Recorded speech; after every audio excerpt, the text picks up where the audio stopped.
আসসালামু আলাইকুম। আমরা আরেকটা জায়গায় চলে আসছি। এটাও আমার বাবার একটা প্রিয় জায়গা। এখানে ২০-২২ বিঘি জমির উপরে একটা জলকর। নানান ধরনের দেশি মাছ পাওয়া যায় এই জায়গায় এবং উপরে ধান চাষ হয়। তো একটা সময় আমি শুধুমাত্র একটা লাল পদ্মের জন্যই বাবার সাথে আসতাম। শুধুমাত্র লাল পদ্মটা পেলে আমি খুশি হয়ে যেতাম।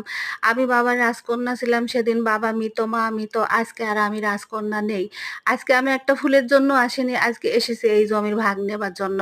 আমরা ভাই-বোনেরা আমার বাবা-মা তো মারা গিয়েছে, দুজনেই চলে গিয়েছেন। আল্লাহ পাক তাদেরকে নেস্ত নসিব করুন। অনেক সম্পদ রেখে গিয়েছেন, সেই সম্পদ নিয়ে আমরা ৪ ভাই-বোন কাড়াকাড়ি করতেছি, মারামারি করতেছি। কিন্তু এই যে এত সুন্দর জায়গাটায় একদিন আমি ফুলেই খুশি হয়ে যেতাম। দেখেন কিন্তু আজকে আমি হচ্ছি না। আজকে আমি চাচ্ছি এই জমির আমি মালিকানা চাচ্ছি। এই যে আমাদের দুনিয়ায় সবকিছু ছেড়ে চলে যাওয়া লাগবে।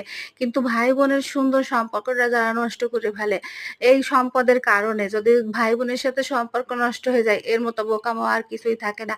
ভালো থাক সকল ভাই-বোনেরা, মিশে থাক সকল ভাই-বোনেরা। হয়তো এই পৃথিবীতেই দেখা হবে আর পরকালে দেখা হবে কিনা কেউ জানি না। তারপরও আমার ভাই, ভাবি, বাচ্চা-কাচ্চা আমরা সবাই ভালো থাকি আলহামদুলিল্লাহ।